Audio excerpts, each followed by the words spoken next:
Hey everyone, thanks so much for joining us. We'll get started in a couple of minutes.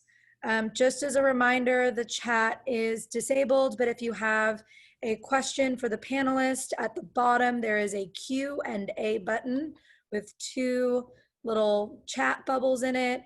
Just click on that and you can submit a question. Thank you all so much for joining us today. So to start off, I'm going to go ahead and turn it over to Karen Hernandez, who is a member of the People's Budget Orange County Coalition, and she will be getting us started. Take it away, Karen. Hi, everybody, and welcome. Thank you for joining us today. Right off the bat, I just want to acknowledge that, we attended the Orange County Board of Supervisors meeting yesterday, in which they unveiled and talked about their discretionary budget for next year. And so part of the reason we started People's Budget Orange County is to do a comparison of what they are, what they are proposing versus what the people are demanding. So secondly, I also want to just let everybody know that you can send questions if you're on the Zoom via the Q&A function as well as Facebook. And we're going to be answering all the questions during the Q&A section of the presentation. So regarding the People's Budget, we are the People's Budget Orange County Coalition. We are fighting for a better Orange County, a more vibrant and humane place to live, in which every community member has full access to housing, to health and mental health care, where our children and our youth and our environment and racial justice are top priorities. Where people have freedom from policing and jails. We want to make this a future reality. We are raising public awareness about Orange County's almost $1 billion discretionary budget fund, which the OC Board of Supervisors controls and set priorities for. Historically, the supervisors' budgets decisions prioritize, public protection, which is everything from law enforcement, jails, the court system, versus, real community investments. So we know that Orange County, can be a place where every community member can live in dignity and thrive if we invest in our people instead of social control. We're organizing individuals and groups to create a people's budget that invests in health, well-being, and freedom of every community member. Our coalition includes organizations, fighting for affordable and supportive housing to prevent and end homelessness, racial justice, divestment from policing and jails, and investment in restorative practices, the right to protest, economic justice, healthcare access, healthy and safe community, among other things. So let me go ahead and go to the next slide. So we're just going to discuss the community guidelines for the webinar here. We want to share the space, step up and step back, one person, one mic, respect confidentiality, share learning, do not distribute without permission, listen and ask clarifying questions, recognize and account for intern versus impact. We will not tolerate harmful, oppressive, or discriminatory language. And, we want to use people-centered, people-first language. So people experiencing houselessness, unhoused people, people who are incarcerated, person convicted of a felony, and incarcerated individuals. Next slide, please. So we're going to go through some key terms and also the People's Budget overview, People's Budget survey results, People's Budget reports, the budget hearing, and then looking ahead, there's another Board of Supervisors meeting coming up in 2 weeks on September the 15th. So they, on the 1st, they propose the budget, and on the 15th, they're going to adopt it.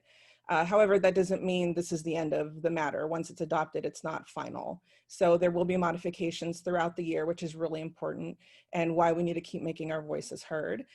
Which leads us to, how we want you to get involved and take action. So we will be going through that and giving you some action items at the end of the webinar. Next slide, please. So let's talk about some key terms and definitions. You'll see on a lot of, if you're not, a budget person or a numbers person, you'll see FY noted on a lot of, different kind of Excel spreadsheets and things like that. And that means fiscal year, which is the time period for the city budget, which begins on July 1 of a calendar year and ends on June 30th of the following year. So right now we are in the fiscal year 2021, or FY21. The general fund is a jurisdiction, sometimes referred to as GF. It's the main fund into which most of the jurisdiction's tax and unrestricted revenues are budgeted to support basic operations and capital projects. The next key term here is revenue. So cash or credits a jurisdiction receives during a fiscal year as income to finance general or restricted operations. These items include such items as taxes, fees from specific services, interest earnings, grants from state or federal governments. So this is the money that the revenue is money received. Expenditure is things that we paid out or are being paid out, a payment made for cost of services rendered, materials, equipment, and capital improvements.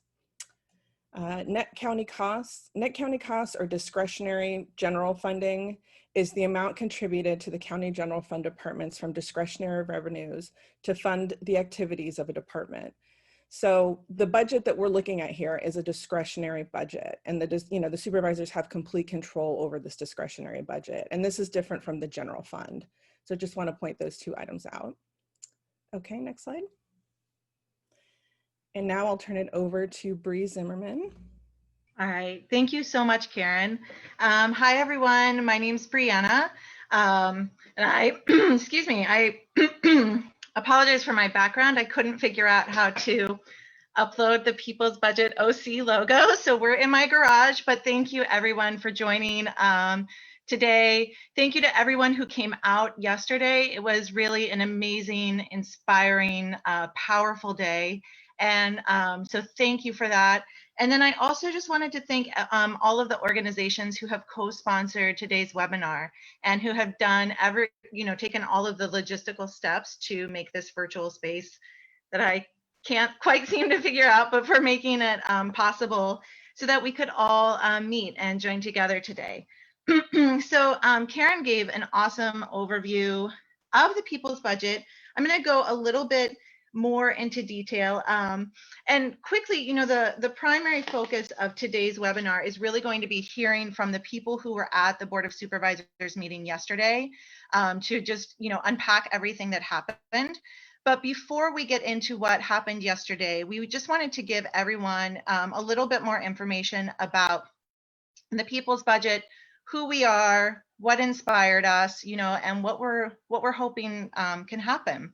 So as Karen said, the People's Budget is a participatory movement of community members and community organizations.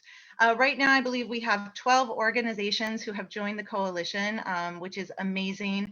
And we're hoping that more community members and more local activists will get involved. But so where did we come from and how did we get started? And, that really takes us back really to kind of the beginning of the pandemic.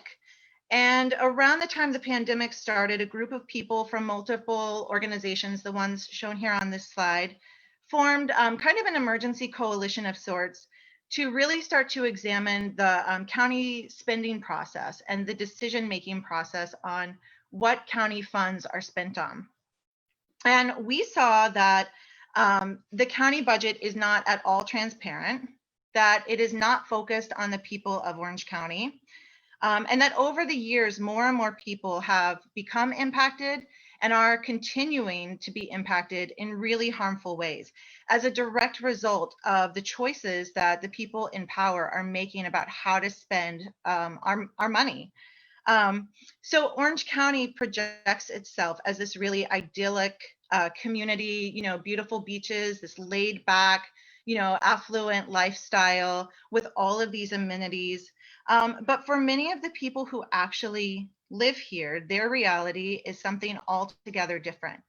And despite being one of the wealthiest counties in the nation and having multiple sources of funding, Orange County has a large and growing unhoused population, an expanding jail system, widespread disparities in income and access to healthcare, job vulnerability, food insecurity, and a glaring lack of mental health facilities and services.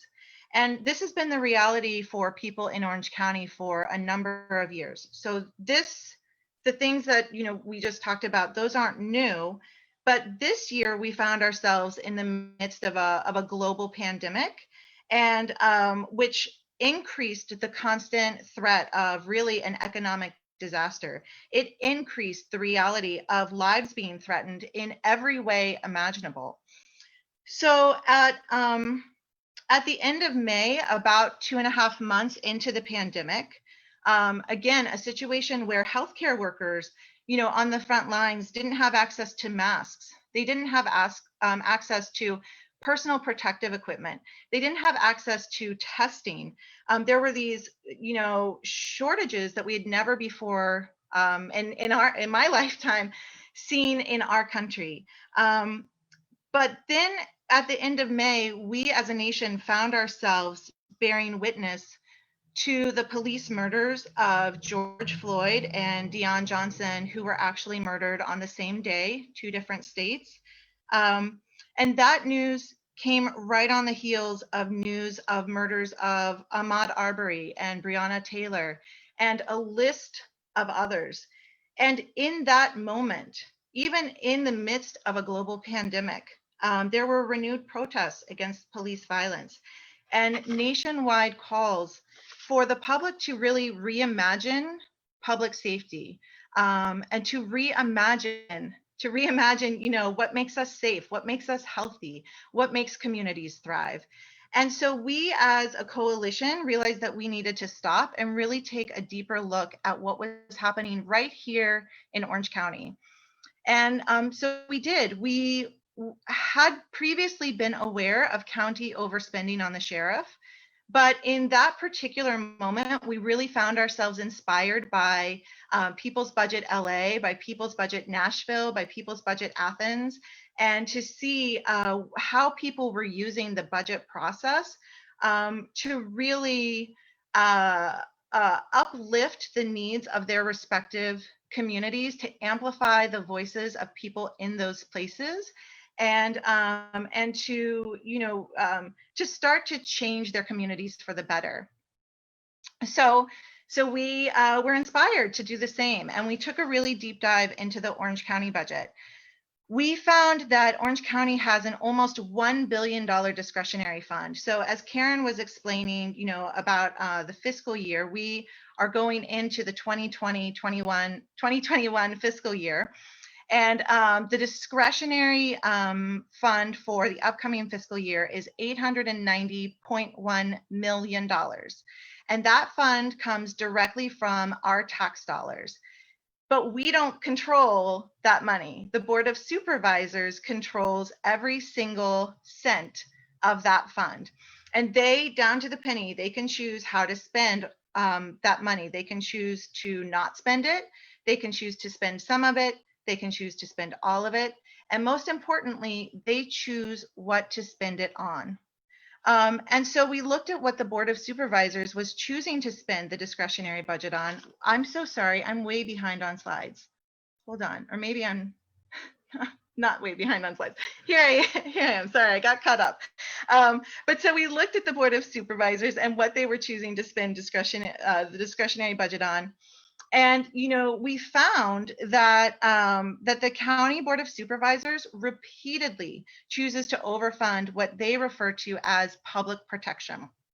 And so under their kind of term of public protection, they're talking about the Sheriff's Department, the District Attorney's Office, jails, and probation. And I just want to pause here quickly because this is going to be a term everyone is going to hear a lot, public protection. And it's really a term that is being advanced by the Board of Supervisors, by the Sheriff's Department, by the District Attorney's Office, that they somehow represent the community and that they are keeping the people safe, when in fact they are not.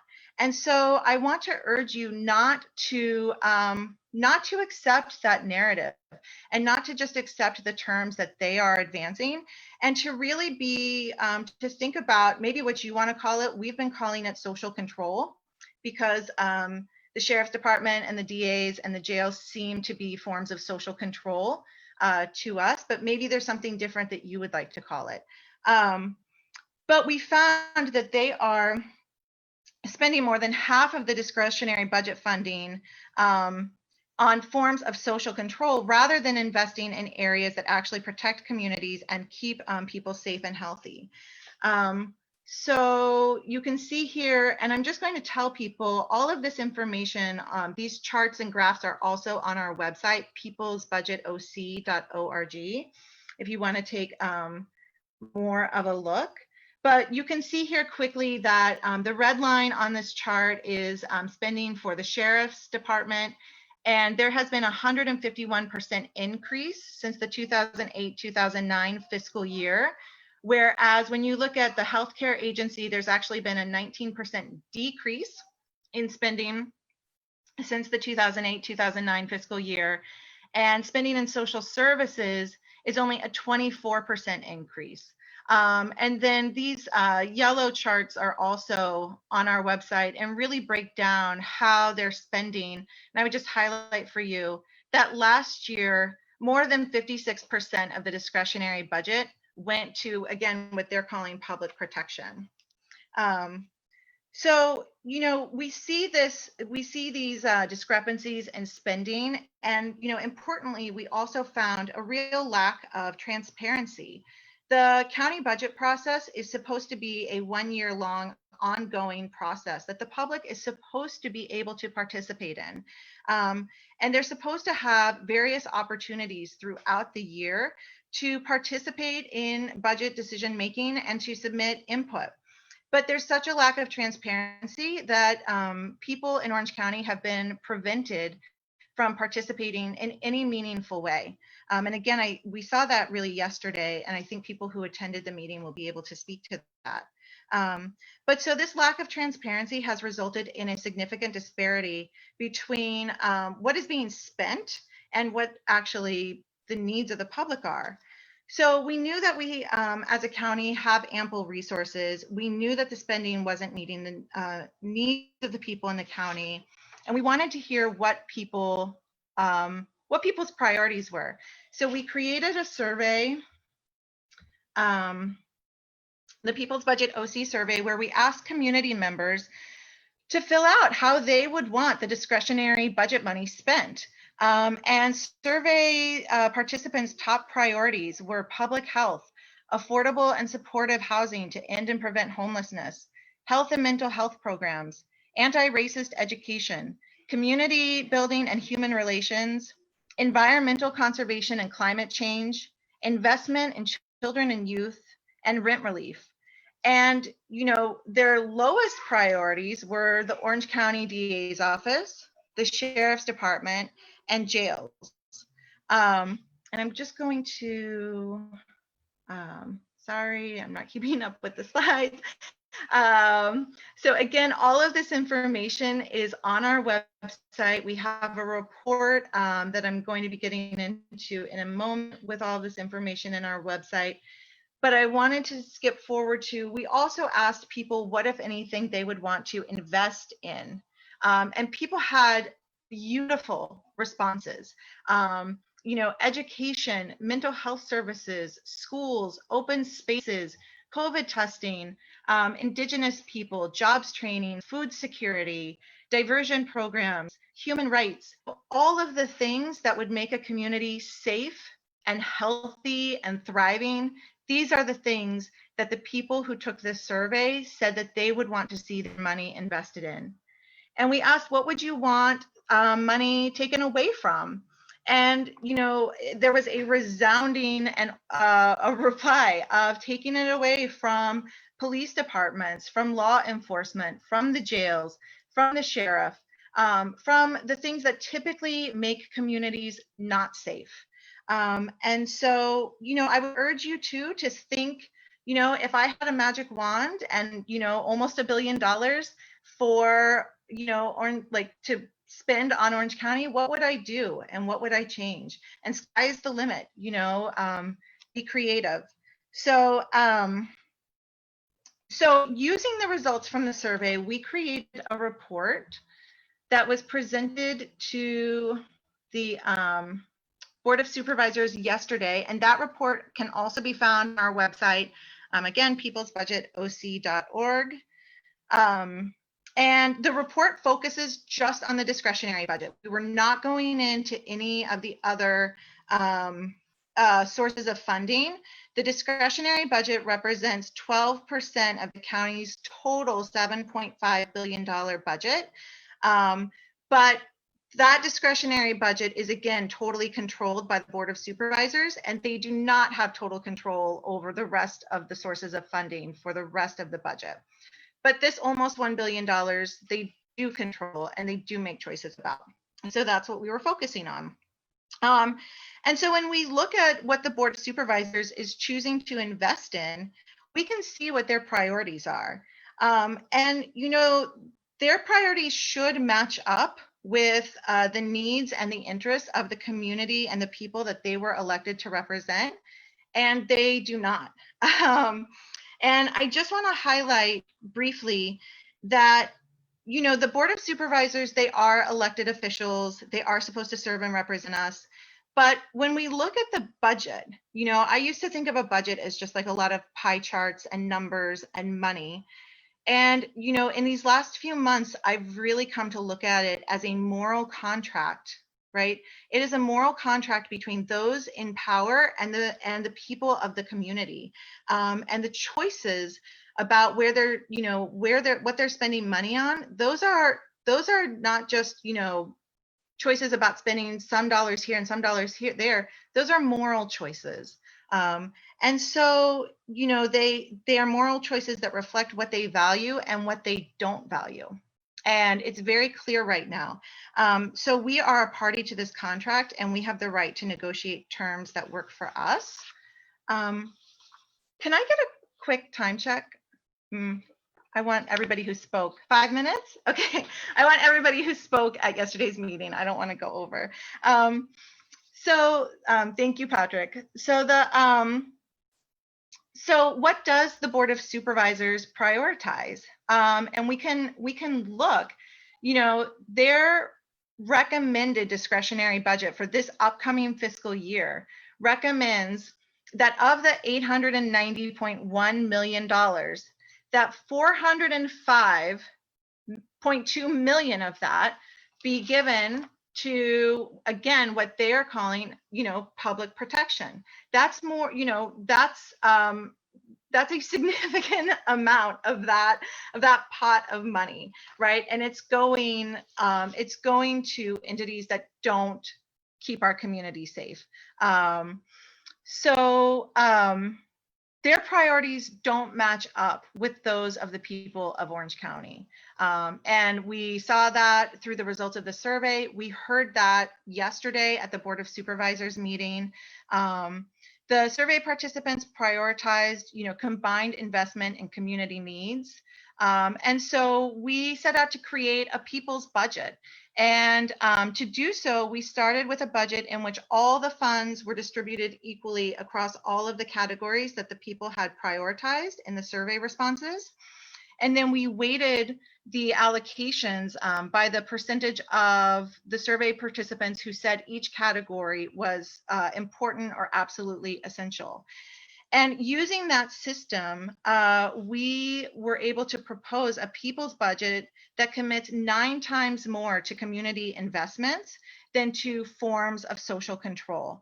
And so what we're really saying, what we're really suggesting and proposing is that rather than funding the back end of social ills, you know, let's invest in prevention. Let's be proactive and take care of our people, and invest in the front end of things. And there is a significant amount of evidence from around the country showing that that institutions that are driven by residents and local community organizations, they play a central role in keeping their communities safe. They know what's best for their community and what's needed in their communities.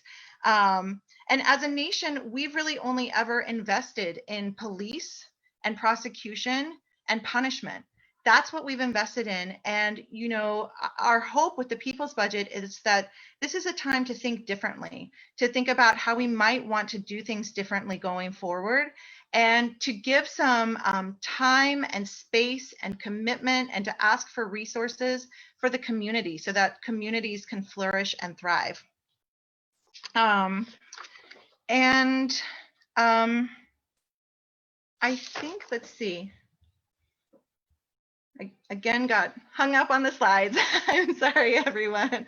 This is just quickly the People's Budget OC that I was just talking about, but you can see how different a budget that truly reflects the priorities of the people, how this looks. You know, all of the categories really being represented, and all of the categories prioritized by the people, and how those are represented. So I would urge everybody to go to our website, peoplesbudgetoc.org. We have the full report. We have a report summary. We have information about how the Board of Supervisors has been making decisions on spending discretionary budget in past years, and then also what they've proposed for this year. And I think with that, I'm going to turn it over to the people who actually were there yesterday. Awesome. Hey, So everybody. next, no, go for it. So next, Ashley, Patrick, and Karen are going to be talking about yesterday's budget hearing. So I'll turn it over to y'all next. Hi, so I'm Ashley. I just wanted to start off by thanking everybody who's contributed to all of this. And that means attending, writing your comments, all of that, because we're doing all of this for free while the board members sit up there on our tax dollar, and not actually doing their jobs. And you see the people on these screens and behind the scenes are doing the actual hard work. So pat yourself on the back. That's the beginning step that we all need to take to make change and have our voices heard. So to let everybody know, whether it's your first time or not, it is intimidating to go to these. It seems intimidating, but just know a lot of people attending these, it is their first time. You might feel like you're uneducated. You might feel like you're not ready, but I mean, we're all there to support each other. And that's why we're here at this meeting to spread the information so that way we can educate our community and uplift our community and make sure that our voices do get heard. So if you're feeling hesitant to go to attend these meetings, just do it. You will definitely have everybody's support. I have not been attending these for a long time. It's just been about 2 months that we've been going to these things. And I'll just touch on our first event that we went to speak on the budget. There was a lot of pushback from, I'll say, anti-maskers. I don't know what to really call them without saying anything mean. But they were name calling. They were calling us names, and they actually assaulted us on 5 different occasions the first time we were there. And we were there with our cardboard signs and our notes to go speak to address the board members. And as Bree said so perfectly about public protection, quote, quote, the police and the sheriff's department were out there watching this all happen and did nothing to intervene or to prevent harm from actually happening to the public, which is us. So the evolution of that coming to today or yesterday, we haven't received any pushback from those anti-maskers. So it just goes to show how much progress we've made in just the community aspect of it. And also we're getting the attention of the board members that have been there. They haven't been letting us go inside of these meetings and to sit, actually. They let us go inside to speak, but we can't go in and sit in the meeting like we're supposed to. We're supposed to be a part of that. So my interpretation is they're afraid of our voices. They're afraid. So, oh, and also thank you everybody for taking that survey to make all of this happen. Pat, Yeah. Hey, everybody. My name's Patrick. Again, I've been working with the people's budget and doing that advocacy for getting the people into the boardroom. And yesterday's meeting went very successfully when compared to that first meeting we were at, where there was that violence. This time it was literally just our group there. There wasn't any anti-maskers. They didn't even care about the budget. So again, it was a success. And for the people who can't make it in person, they helped us out a lot too. We heard some emails being read that really echoed our sentiments, and we were getting feedback from people at home saying, "Oh, look what the supervisors were saying in response to you." So we really appreciate all the work everybody's been doing at home and in person. So again, this community is growing, and we can follow in the footsteps of People's Budget LA and getting real change in our community. So when people were speaking, it just showed such a sense of like community and unity from our group and from the people speaking for a people's budget. I really appreciated everybody being there, conversing with each other, with masks and 6 feet, and keeping everybody safe with hand sanitizer and stuff. So again, I really appreciate that. And it's funny to compare that to how the Board of Supervisors responds. They really were blaming community members, really trying to put the onus on the state, and just lack the transparency that we really need them to have, and the accountability. So it was time well spent for our group to really make that impact. As much as we feel like we are going against a huge robot and this corporate machine, which we are, we have to be making these chips, and we have to be chipping away at the power structure and speaking truth to power. Because at the end of the day, if we don't hold these people accountable, who will? Who will go to these meetings and say, hey, look at this vote. You guys shouldn't have voted like this. Or look how you proposed this much increase for, public protection, when it's really social control.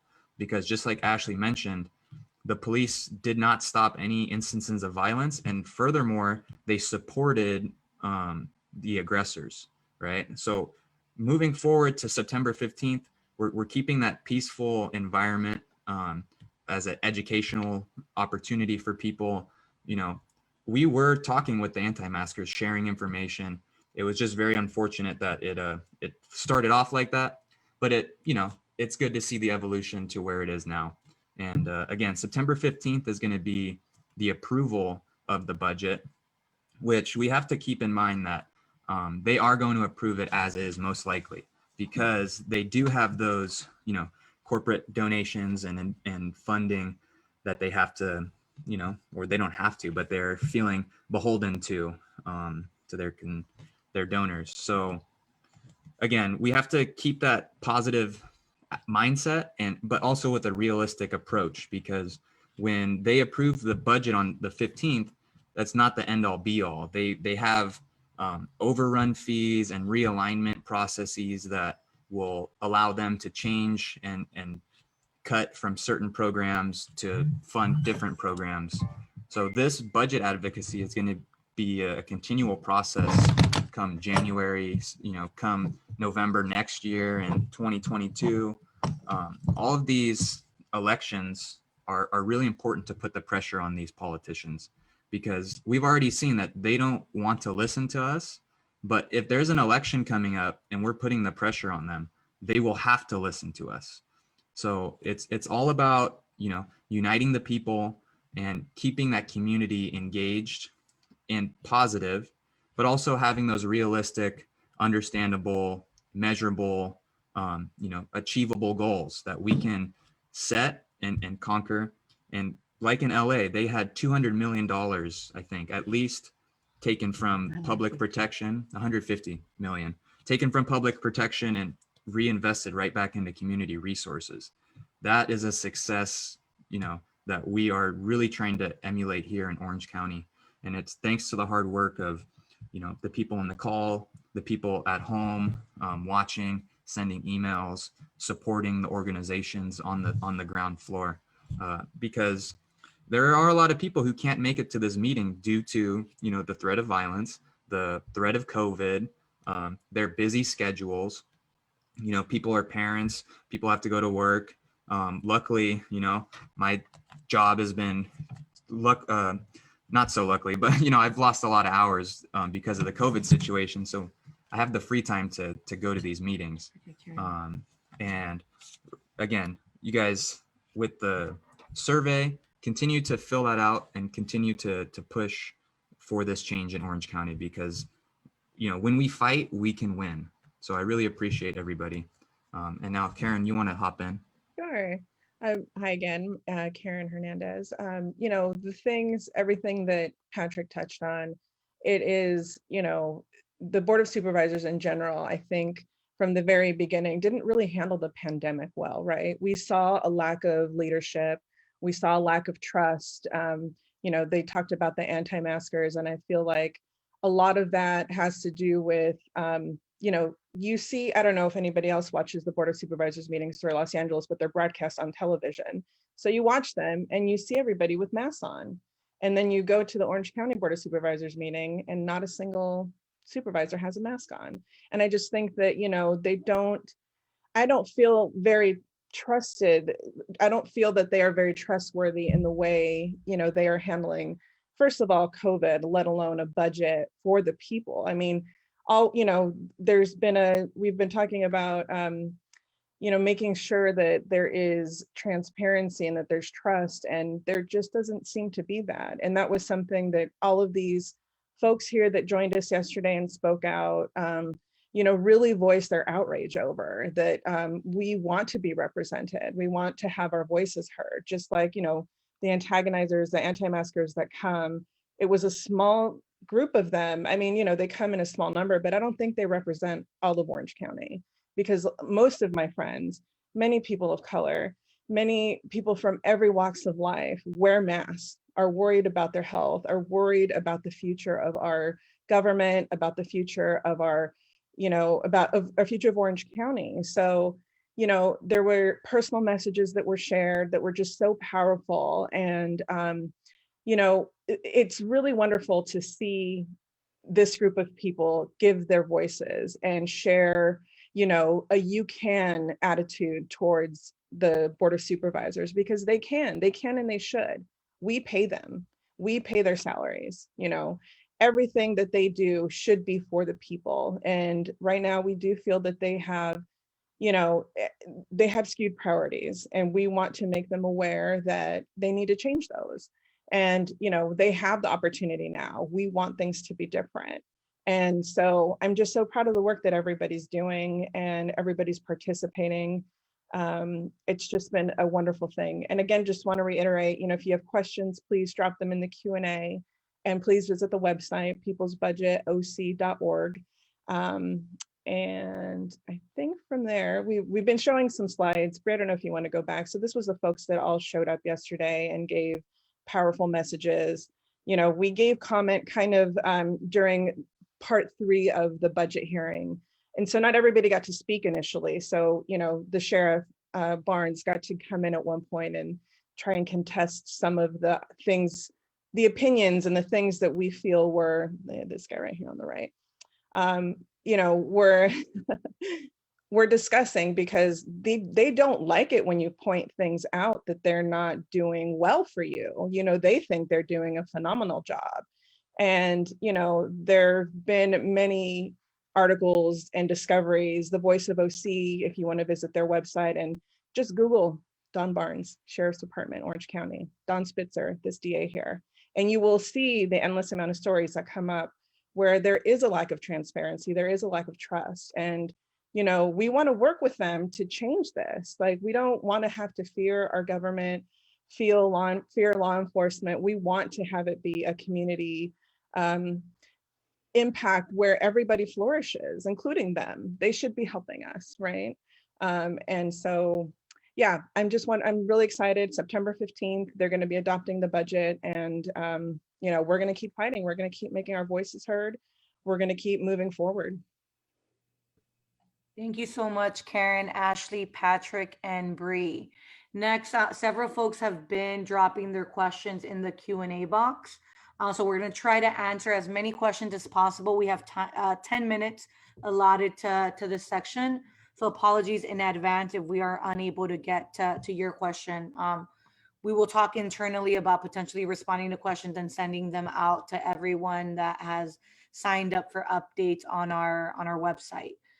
The first question for presenters is, why is community police not included rather than public protection?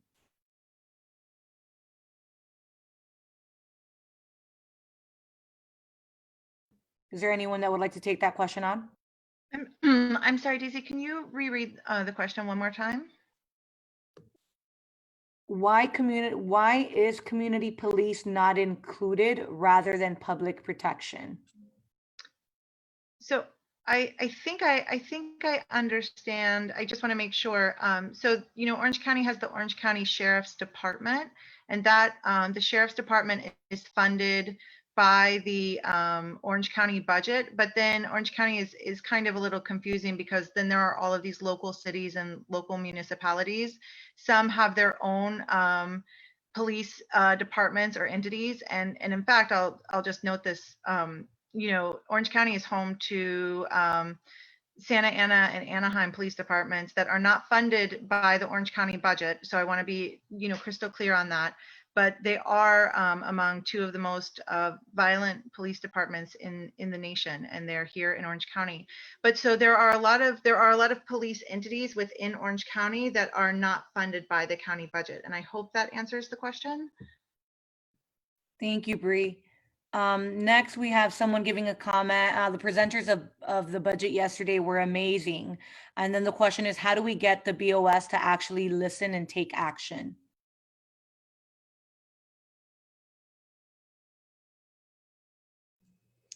I can take that. I believe, we have to keep making our voices heard. So attending these meetings is extremely important, sending comments to them, sending emails. Bree, I don't know if you want to put up the slide that has their contact info. Just making sure that they hear your voice, and, leaving messages, sending emails. We have all this information also on our website. Again, we know because of COVID, a lot of people can't attend in person, but you are available to send public comment, and we have specific information about how you can do that on there.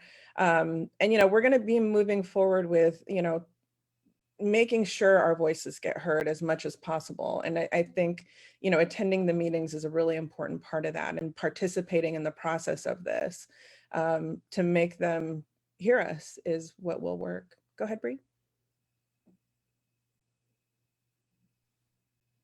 Thanks, Karen. And as you were talking, I think that question was really great. We actually have, in addition to the survey, which is still open on our website, we actually have an invitation for people from Orange County to be submitting their stories on how budget decisions have impacted them, you.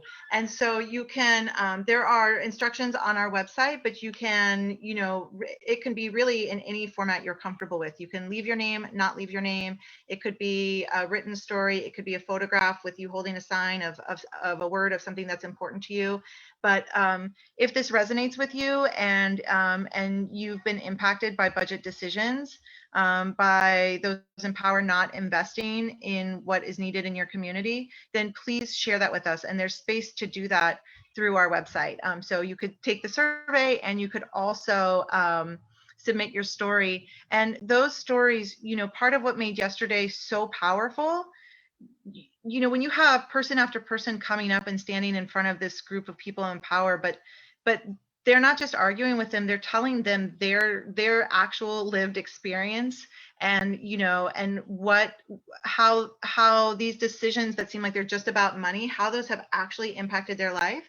The Board of Supervisors can't argue with that. And we have enough, if we get enough people willing to tell their story and to share their experiences, that is collectively powerful. Absolutely. Growing the movement, signing up, taking the survey, adding your voice, like Bree said, to our website. Under toolkit, you'll see the information. And also, like she said, these folks get elected, and Andrew goes up for re-election this year. Same with, Michelle Steele's position is also going to be open. So, make your voices heard. There's a lot of different avenues we can make our voices heard through, and electing officials that want to hear us and want to work with us is also very important. Thank y'all. And the next question is, if 400 million plus is going to public protection, what is it actually being spent on? It seems many costs with police, courts, jails are fixed, so these dollars are incremental to running costs. It would be helpful to understand if anything is being funded under public protection has value or not. Thank you.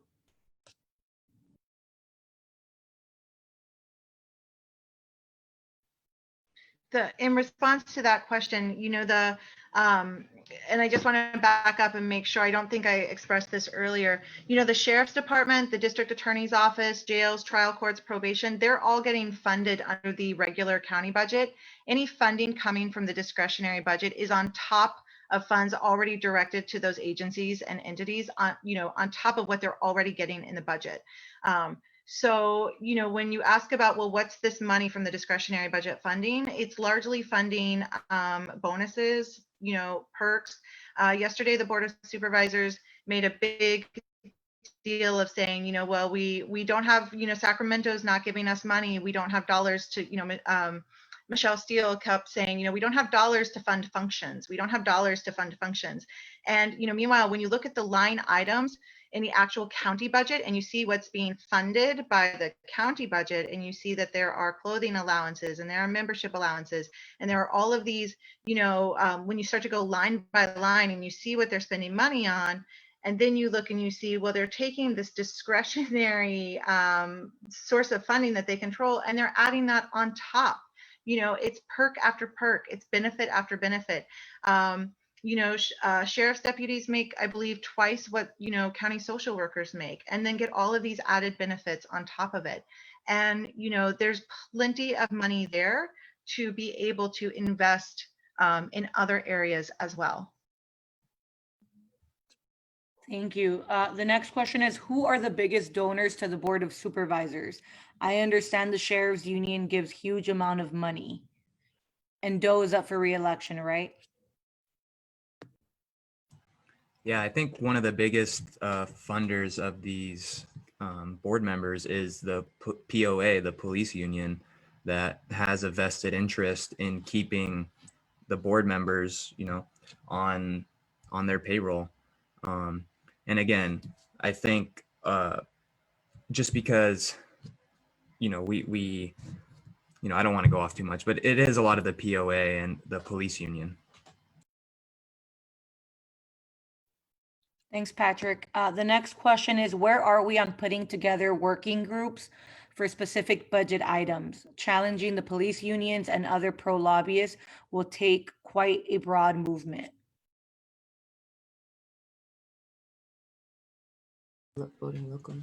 Yeah, I think voting locally is really important to have that united front of, elected officials that we can talk with. Something that I've really resonated with is that if we want to have a conversation, we have to have a seat at the table. So getting our people in power and, even getting people we may not be super enthusiastic about, but will fall on our side more so than the other, an ear we can talk to. And I would rather fight against, I'd rather work with Sergio than try to work with Andrew Doe, to be honest. Thanks, Patrick. And we are out of time for questions, but we are logging all of the questions that were posted to the Q&A feature. So we will try to respond to some directly on there. Just two questions that I can give a short response to is, are you saying we're still looking for more responses to the survey? Should we keep pushing it out? Yes, please continue to push that out. And then will People's Budget OC be doing the same thing on the 15th, where they will provide comments again, or will we speak at all that day? Yes, please show up on 9/15. The plan is to have a rally and to provide public comment as well. And we'll talk a little bit more about that later in the presentation. And then I'm going to go ahead and turn it over to Ashley and Patrick, who are going to talk about what's ahead. Okay, so like what was previously mentioned, then the Board of Supervisors will be adopting the budget September 15th. So the same thing that we've been talking about, we're showing up to these meetings in person or online. And then also in the long run, 2 months ahead, voting locally, just like what Patrick said. It is discouraging with the presidential election, but that shouldn't take away from you voting locally, where it's actually going to affect us directly. So also getting to know who is running in your communities, and reaching out with questions in case you don't know who to support. That's information that we all need to, how do you say, circulate with one another. What else do you want to say about moving forward?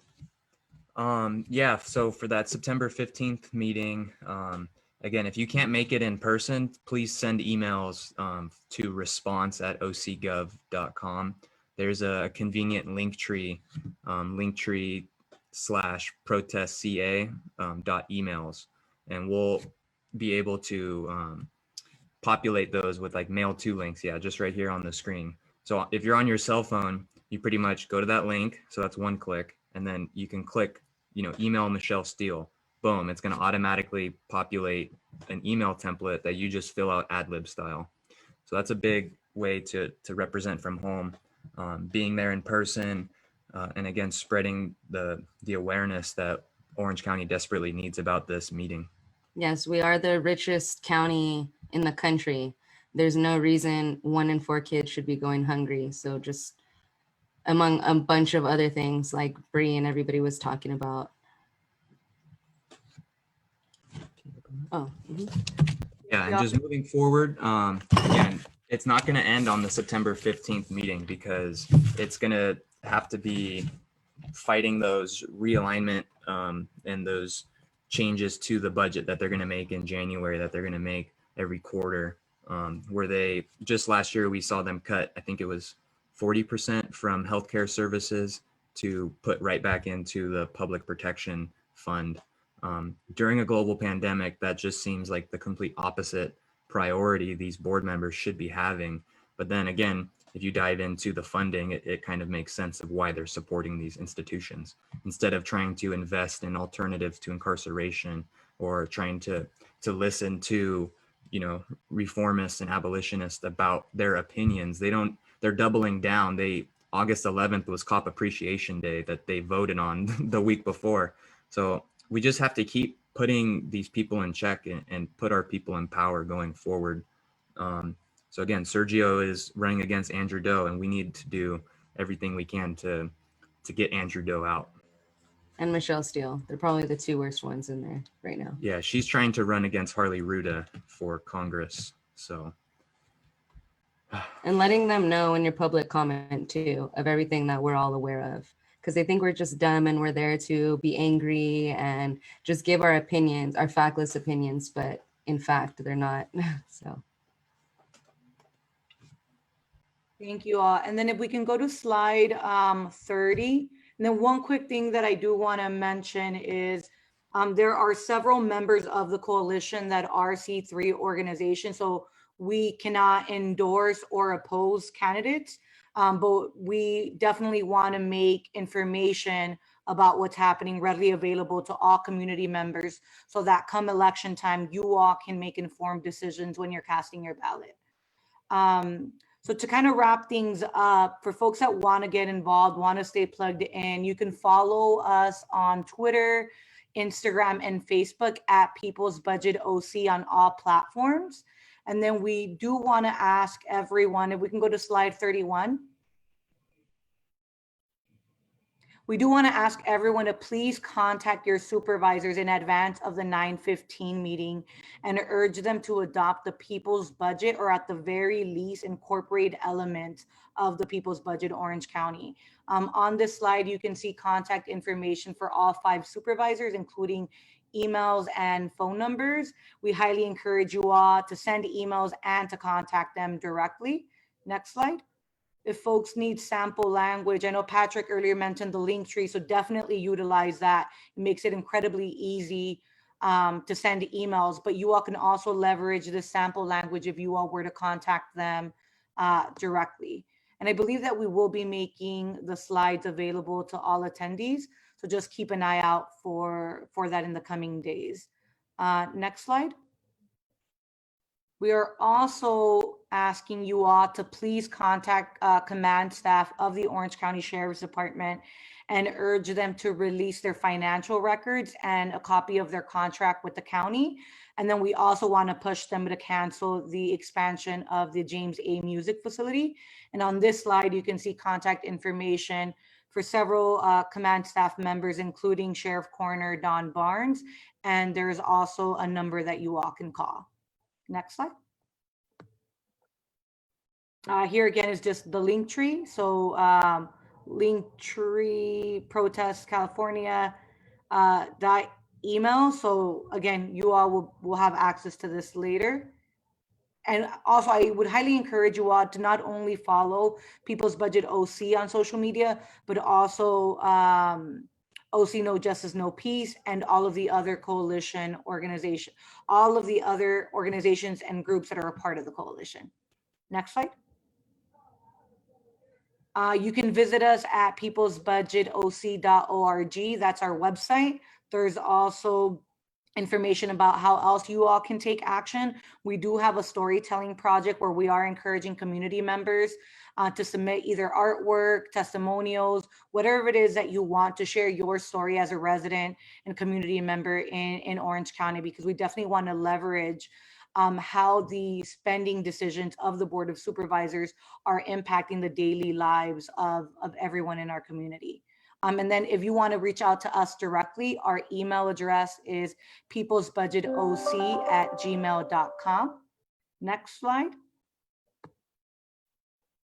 Again, just a reminder, right? Our demands are incredibly simple. We want a county budget that prioritizes healthy, safe communities over law enforcement and jails. So thank you all so much for joining. We are at 1 p.m., but we look forward to staying in touch with you all, and we look forward to seeing some of you on 9/15 at the BOS meeting. Thank you all so much.